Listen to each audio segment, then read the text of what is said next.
Hi there, welcome to Nomadic Diaries. We're the podcast that takes you on journeys through the lives of those who have already embraced the international lifestyles.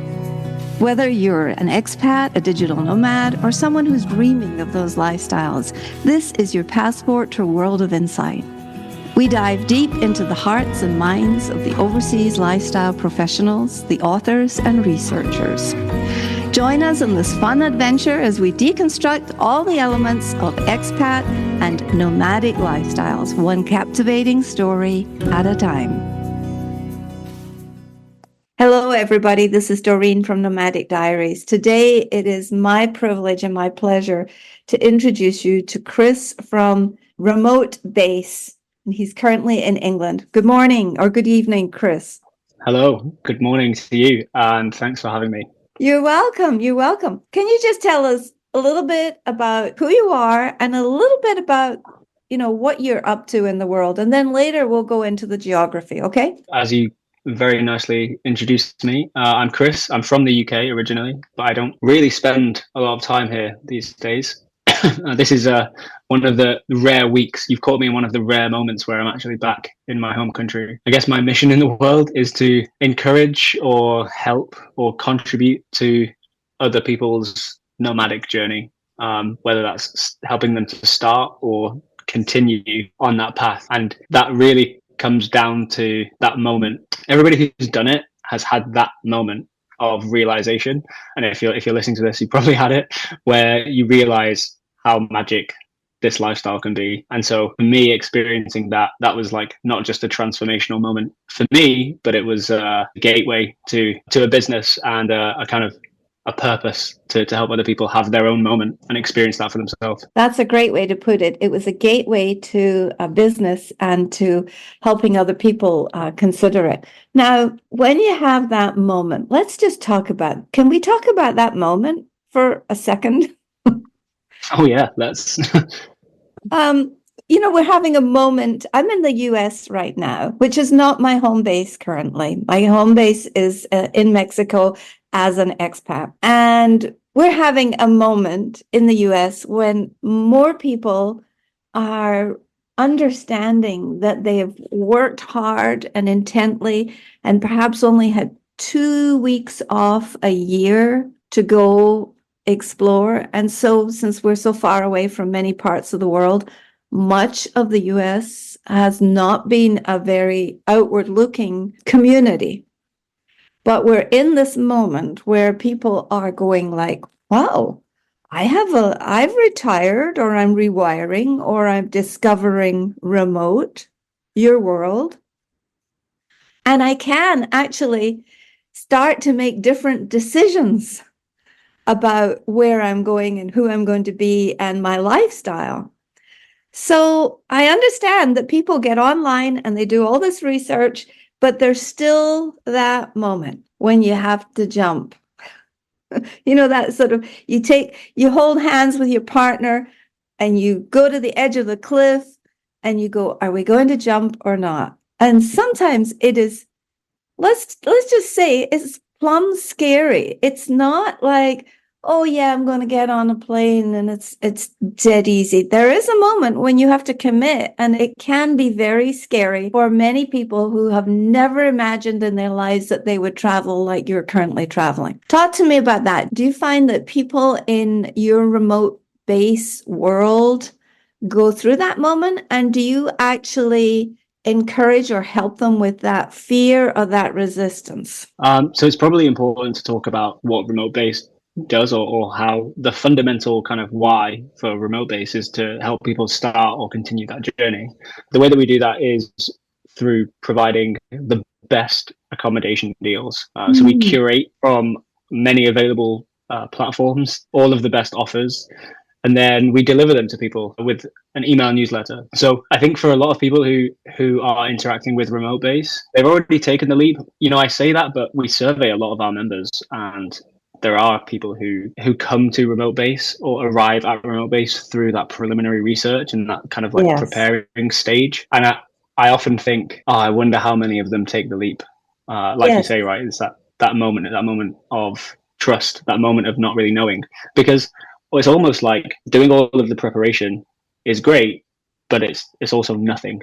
It also means absolutely nothing until you do it. And so, yeah, maybe the preparation phase could also be a mischaracterization of a procrastination phase of like wanting to make this leap, but not really committing. Yeah. And as we know, procrastination is a thief of time. But, a lot of people do get ready to get ready, and sometimes those people that spend time in the getting ready to get ready phase, I notice myself doing that. I go like, what's really up? I really need to dig into some hidden side of me that has got some resistance going on.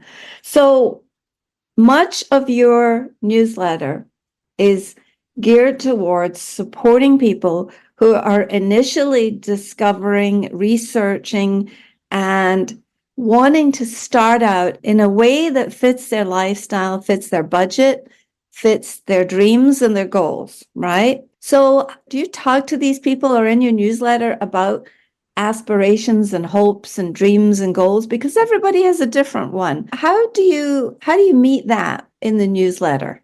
I think a lot of that is actually met before the newsletter. The newsletter is kind of the end of it's like the end of the conversation and the start of a relationship, Cool. is the way that I like to describe it. Like a lot of the subscribers that we have come from a range of different places, whether it's speaking at an event, speaking on a podcast, or some other content which is out there in the world. Yeah. And a lot of that content is like, I talk a lot about the remote lifestyle and digital nomadism over on LinkedIn, and so a lot of that content is speaking to the hopes and the dreams and the aspirations, and that becomes the catalyst to somebody taking the leap and subscribing to Remote Base.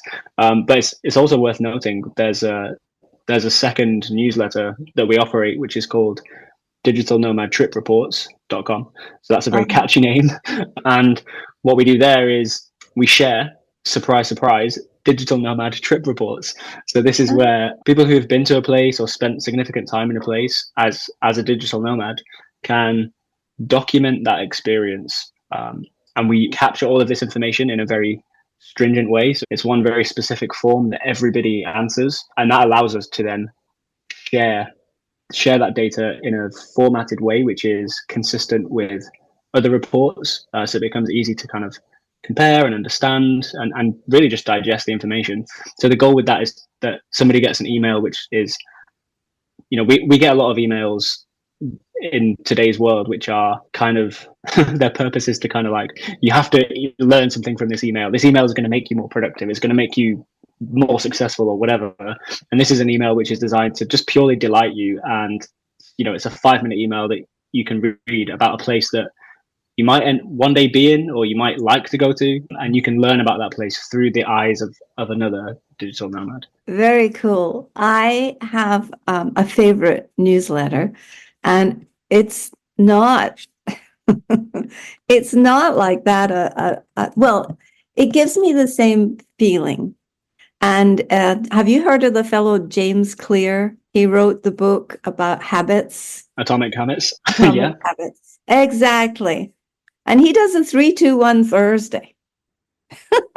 And 3-2-1 is just catchy enough for my brain to be able to manage it. Like how to stick to a new habit, how to handle criticism, very, very, very small pieces of information. So what I'm beginning to understand is that the remote base is actually a system whereby you're taking gobs of information, but you're distilling it down so that your audience doesn't have to spend that time distilling it down and worrying and thinking about it, correct? Yeah, absolutely. I think one of the biggest difficulties, even for an experienced nomad or an experienced traveler, is like arriving on the place that you're going to book, like arriving on the decision of like, this is the place, because there's just so many options, and of all of the options you don't know which ones are trustworthy. So there's brands that everybody knows and loves, these ubiquitous brands, booking.com, Airbnb, etc.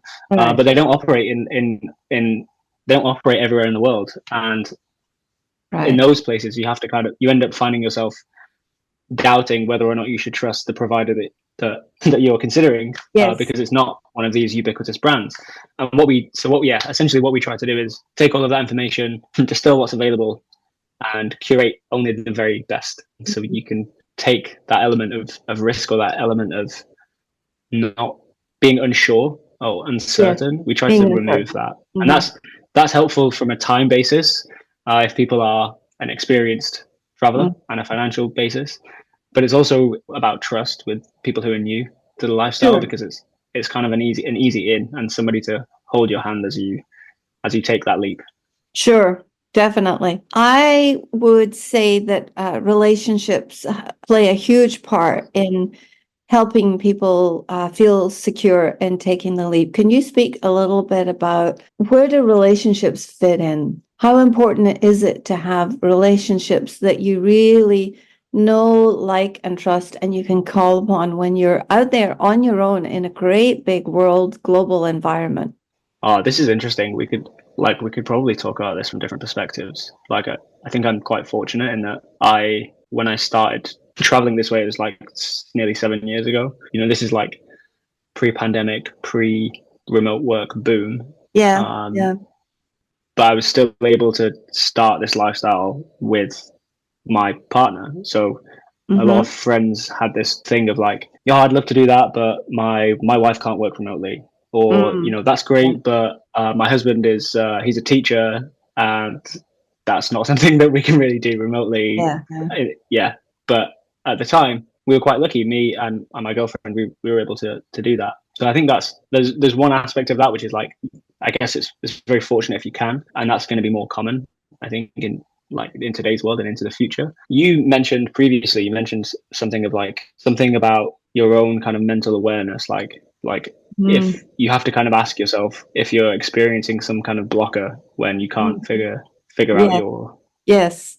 something. I can't remember what specifically it Where was, it's where but talking about where you get stuck when you're making that decision. And yeah, and so now we're talking about how important relationships are in supporting that kind of decision. I think that's crucial, because if you're doing this as a team, as a partnership, as a couple, then not only do you have to have that awareness for yourself, but your partner also has to have that awareness. You have to be there together, and you almost have to coach, or I don't want to use the word therapize, but like Yes. there's Yeah. that aspect of like being in this together, and I think that's so nice to do as a couple, because it builds your relationship, Sure. brings your relationship to a new level, and can make you a lot stronger. And then outside of that, in terms of like if you're doing this by yourself, I think there's a whole separate perspective, which is when you initially kind of came to this question of, how can you go out in there in the world and be kind of trusting, or how important is it to lean on relationships as somebody who's Mhm. by themselves, in inverted commas. And I think over the years, like the times I have traveled either independently, or even like before we were living this lifestyle together, and I traveled independently, I think for me there was always this core human belief that I had, which is like, all humans are good. Inherently, people will want to help if something really, really bad happens. And you can think about exercises like fear setting, where you like visualize the worst case scenario, like what's the worst thing that could possibly happen? Like, I'm physically unable to move, and I have zero money, and I'm injured, and there's no one around to help me. Like, it's a very, very, very Yeah, dark small scenario. chance. Yeah, it's a very, very small chance of that scenario actually happening. And in every scenario that's kind of above that, in this hierarchy of terrible scenarios, somebody will be there to help. I think the world is funny, because you can be in a small town in the UK, or a small town in the US, or a small town in Southeast Asia, and the dynamic and the way that people work still Mm. kind of remains the same. Like, core human psychology remains the same. Like, Mm. people will want to help you if you really, really need it. And I'm nodding furiously here because currently I'm sitting in a very small town in the Pacific Northwest on the eastern side of the Cascade Mountains, probably southeast a bit from Vancouver in Canada and directly east from Seattle.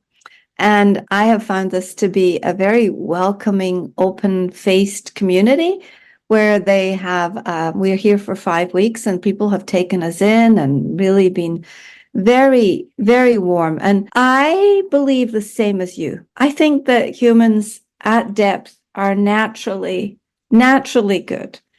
However, that narrative or that story seems to be changing a lot in the world. And I think that there's a certain practice that is necessary for being nomadic and traveling, no matter whether you're slow mad like me or you're a fixed expat. I think that there's a certain amount of thinking maintenance we have to do to keep that belief alive. Do you agree? Yeah, definitely. There's those moments where you find yourself saying like, okay, like balance is restored. You know, all faith in humanity is restored because you either Yes. witness or experience something really, really nice, and that's kind of it's almost in this constant battle against things like mainstream media or stories that you might hear from other people who are in the same location as you, who had a different experience or whatever. And I think that I don't know, it's you don't want to paint the world as this place that's full of like sunshine and rainbows. Like No. bad stuff happens, like bad Yeah. people exist. But I think that there's this learning process that one must go through, which is like Yeah. knowing how to anticipate those scenarios. Like Yeah. you wouldn't get in a car having never driven and drive across the US. Right. You just wouldn't do it. Well, most people wouldn't. Yeah. True. And so in the same way, I think a lot of people wouldn't necessarily go from, you know, that moment of taking the leap and having never traveled all the way to like some kind of deeply foreign scenario where there's no cultural approximation and no language like balance or whatever it is. I think that traveling to me and nomadism specifically is like a muscle that we train. And just like a muscle, like muscles have, you know, people talk about muscle memory. And I think that a lot of that happens in our physical experience as a human being. So when we travel, there are certain things, or like there's certain scenarios where I'm like, okay, like that doesn't, I'm not from here and I've never been here, but like there's something about choosing this route over this route on a journey to the restaurant that doesn't feel so good. Like this route doesn't feel so good. This route feels better. Maybe it just feels safer or whatever. And it's weird. There's like this intuition that you build over time. I think that's something that is key to understanding when you start. And to do that, to understand that is great, and to believe it is even better. But fundamentally, it all comes back down to the idea that you have to kind of go. You have to take the leap and go. Otherwise, you'll never learn that. Yeah. Yeah, but it's only something you can learn by doing. It's not something you can learn about by studying, because we're changing the insights of our mind. It's like we're actually changing the physical components of the way our brains work, because now neuropsychology and neuroscience is telling us that when they examine the brains of people who travel, and you know, there's different parts of our brains for people who are very rooted and settled in one place, and people who travel and move around, their brains look quite different. And so I think that we have to remember that this is not just an abstract thing. It's actually, if we can get a picture of, you know, different chemicals and how they're working and how we are responding, it is building a muscle. It's an invisible muscle, but nevertheless, it's the muscle of our mind. I think that's what you're talking about, is a mental muscle, like mindset muscle. Would you agree? Yeah. It's like people talk about neuroplasticity, right? And like basically doing things which are different all the time to be able to keep your mind sharp, or like to be able to, I guess it's about adaptability. The way that I see that manifest often, or for a long time, the way that I described it was like resilience. Like some of the most resilient people that I know are people who've chosen to live a more transient lifestyle, because it forces you to have to make a scenario work, like whatever the issue is, like whether it's like not knowing how to get a SIM card, or not knowing how to order something, or like having a medical emergency in a foreign country. You just got to figure it out. And because if you don't, then you know you can't be connected, or you can't eat, or you can't get a medical treatment. When you said that, it prompted something that been thinking about a bit, which is that, resilience we used to talk about, it's this great muscle that you're building all the time. And I do agree with you. People who have done this for a long time seem to have that. But I also think there's also a generational experience in there, where it's important, if you're in an older, a middle to later life generation, that it's important to keep up those practices. Resilience is like a muscle. Resilience, I think, is something that as we get older, it can lapse. And if we don't use it and work it, and particularly for people in, their 50s, 60s, 70s, 80s, it's something that we have to keep practicing. And I'll give you an example. I have not been to the UK since COVID, right? And it's like 3 or 4 years since we've been home. And I find that, I bet a ton of stuff has changed. And I'm going to be slapped in the face again with the fact that I don't know how to do the new things at Heathrow, or the new technologies, or the new forms. But I'm preparing myself for that, because I cannot assume that just because I have been in circulation and moving around other places, that the place that I'm going back to has stayed the same, because there's nothing but change everywhere. And so keeping a resilience mindset, I think part of that is like doing your reps every day. Like you said, it is a muscle that we build. So what do I need to learn about going back to the UK, Chris, that I haven't seen in the last 3 or 4 years? Oh, that is such a big question. I wish if I was here for any length of time, then I might be able to answer it. So there's a few things there about what you say that are worth picking out, like this idea that it's different. There's a lot to talk about regarding resilience and like aptitude for resilience from generation to generation.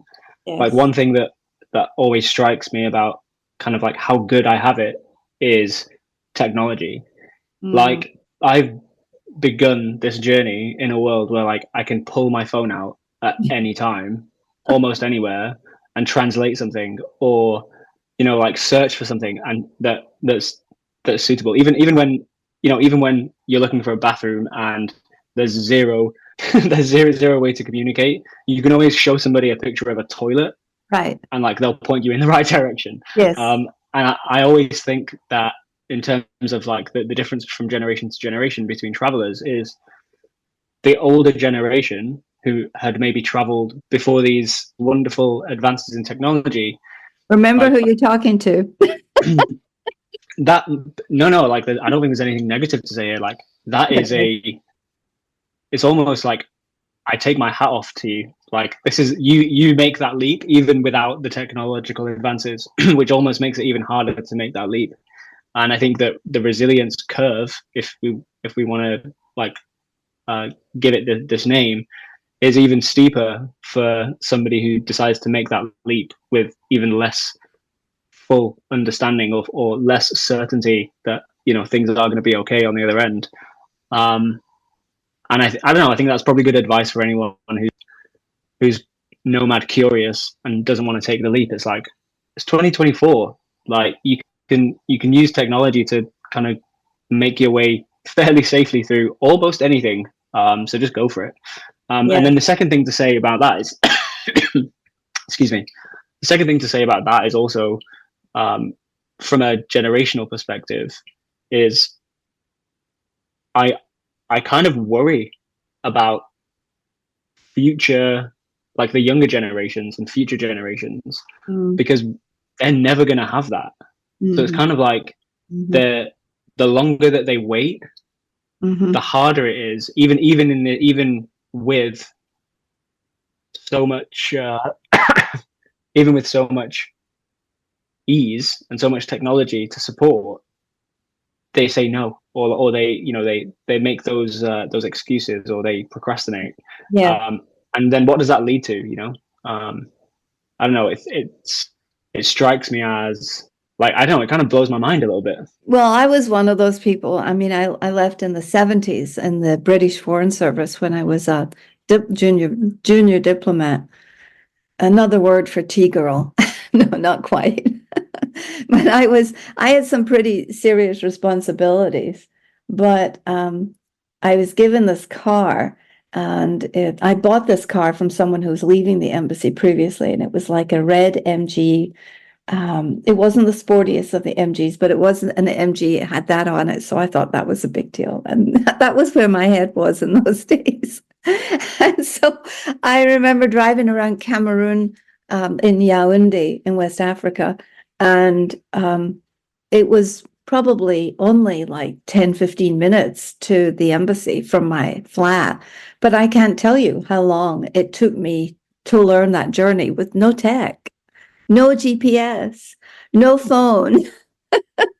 And, we just had to hammer away at things. Everything took more energy, more time, more focus. And so you did less, but nevertheless, you're still working at it, and you had to apply incredible amounts of intention. So speaking of intention, this is a little bit of a segue here, a bit of a leap, but let's talk about the intention to stay healthy and guard our well-being. Once you've made this decision and you have taken the leap and you've got all your technology in place and you're learning to trust humanity, you're learning to build your journey, and you're very curious about where you can go next and what you can do. Talk to me about health and well-being, and what tips you would have for people who are starting off or already in the nomadic world. There must be some really important things to think about. I don't know how qualified I am to talk about this, but I'll give you my kind of anecdotal experience. Probably the first one is always like, get insurance. You don't want to need it and not have it. Yeah, so that's probably a good place to start. And thankfully, there's loads of different providers now. And outside of that, I think before you want to call on your insurance, you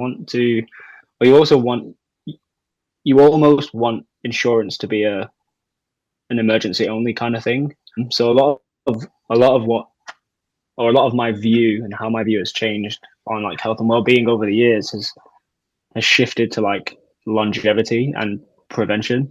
Yeah, I mean, diet is something which is kind of sometimes uncontrollable, based on wherever you are. But yeah, it's important. I think the thing that I find as being most in my control is being able to work out, or like just staying active and moving around a lot. Like if you're somebody who's a creature of habit and needs a routine, that's something where you might experience difficulty. Just like finding the kind of facilities that you're accustomed to, like that. You're not going to get that everywhere. And I think, again, this is where like that resilience thing kicks in and you have to figure it out. But the way that I do that is like, I told myself about 3 years ago that I was never going to rely on a gym ever. And ever since then, I've traveled with like small and light and easy to travel with, like a skipping rope, or like resistance bands to do to do resistance exercises with. But those are the kind of things that have really helped me stay balanced, because if you're in a place where that gym and that machine that you need isn't available, then you have to have something that's an alternative. The other thing you can do is like sports. You can go for a run, or another favorite, which is it's quite good actually, because it's another way to connect with like local people or other expats, other nomads, is to find like a team sport. So in certain places, you can just head down to the beach and find a volleyball game and go crazy, or whether it's that or football, like soccer. Like there'll be something that you can do or that you can get involved with. Yeah, it's going to vary, but those are the kind of things that I like to. For me, that's like a bonus. If you can do like social connectivity plus keeping fit, it's like that's the dream.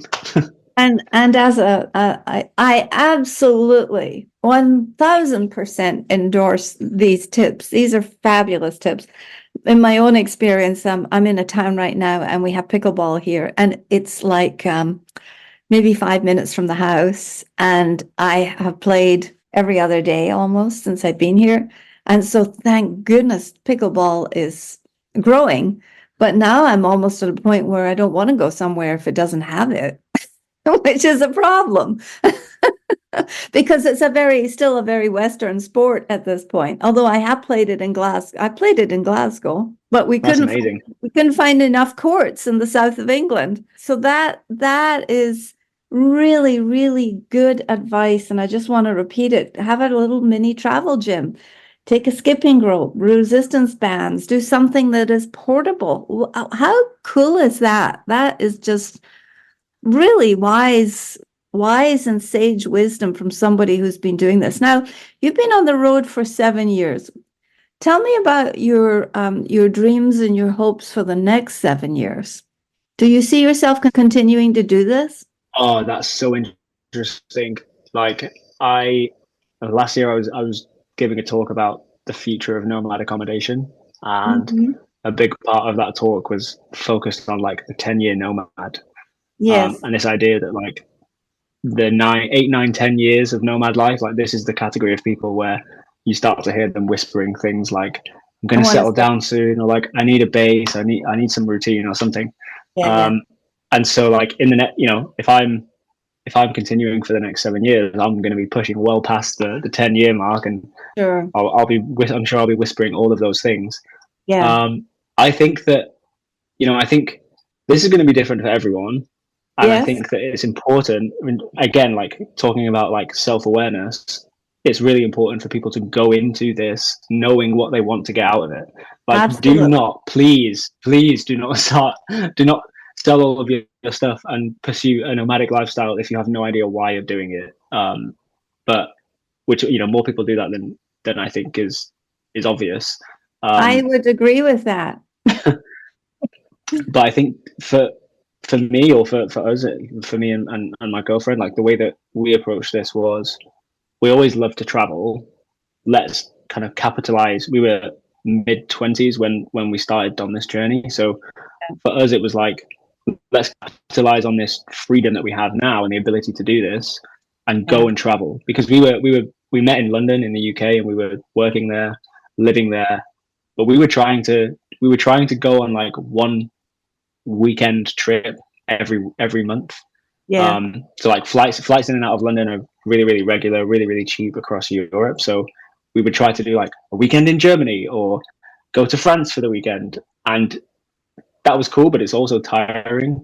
So our mission was to just travel more. But that mission has evolved over time, because there came a point where traveling was almost, I don't want to say not enough, but like traveling became this thing that made us realize that we didn't really want to live back in the UK full time.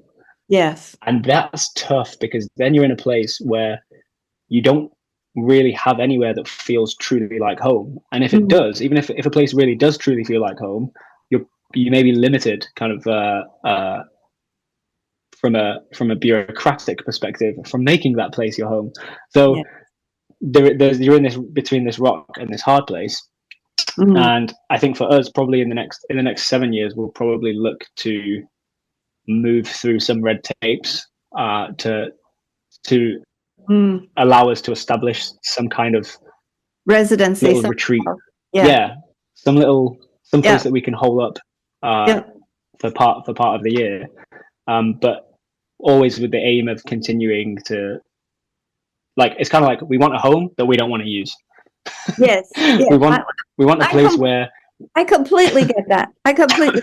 Yes, having being the person. Know, got it. How the cutlery works, what kind of towels you're going to get, that kind of stuff. Those super like creature comforts, but to then immediately like leave it and go and continue traveling.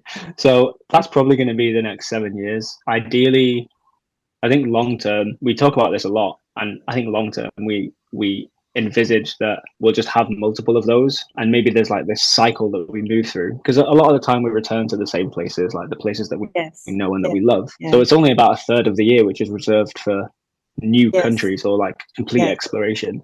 And so it makes sense to us that we put those repeat places, we make those repeat places less temporary. and a little bit Yes. more permanent. So that's, I don't know, ask me in 7 years. Okay, I'll put this on my calendar. I'm curious to see where this takes you. But you've obviously applied a lot of thinking, and I think both of us would recommend that people think about their why, because that is the most important driving force. So just in conclusion, we've talked a lot today about taking the leap to make the decision. And we talked a bit about curating and just finding a good community and dependable resources such as your resources and remote base. And then we talked about our belief in the goodness of humans and whether nomadism is a muscle that we can build, depending on that, using that as a foundation. And then we discussed some great tips. Thank you so much for those super tips. Those are wonderful. But in conclusion, I've got a couple of questions for you. Over these 7 years, what do you think you have built as a major superpower that you might not have claimed before doing this journey? I think for me, this is resilience. I think that without doing this, I think there would have been less kind of or resilience as like a character trait, but also like open-mindedness and progressiveness. I think that if I was locked into, I think like part of this is required of somebody if they leave their hometown to go and work in, you know, in the big city or something, and then like there's another level which is unlocked when you decide that you're going to walk away from that to travel or live nomadically. And I think that that's something that would be greatly reduced in me. Sure. And my second question is, when you're packing to go somewhere, what is the one thing that you count on, that you take everywhere you go? This links into a lot of what we've talked about. We carry 2 sets of scales, one set of bathroom scales and one set of kitchen scales, and that really helps to motivate us to kind of stay healthy and eat the right stuff and do all of that, because it's too easy to be on, like, it's our last weekend in Portugal, you know, we got to eat all of the custard tarts or whatever it is. And so yeah, kitchen scales helps us prepare food and be mindful of that, and then when that doesn't work, the bathroom scales help keep us in check. Very, very wise, very sensible. Thank you for this. Well, I would just say that I would like people to connect with Chris. And where can people find you if they're going to be looking for you online? You're with Nomad Remote, Chris at Nomad Remote. But tell us, how's the best way to contact you? I'm often on LinkedIn. I'm often lurking there, so people can find me there. Chris Cerra on LinkedIn. Chris Cerra. Thank you.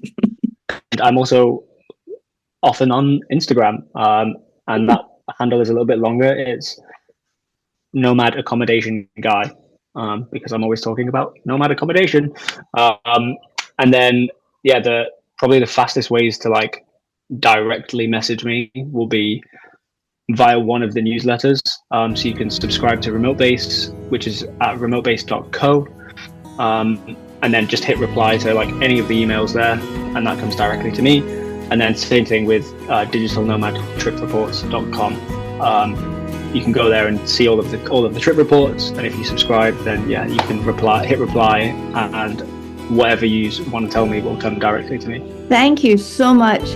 Thanks for your really pragmatic bouncing around we did today, from the really practical down to earth things like carrying scales, and the more difficult things like dealing with fear. It's been such a privilege to have you on Nomadic Diaries, Chris. Thank you so much. I love this conversation, so thank you so much for having me, and yeah, I appreciate you guiding us through that conversation.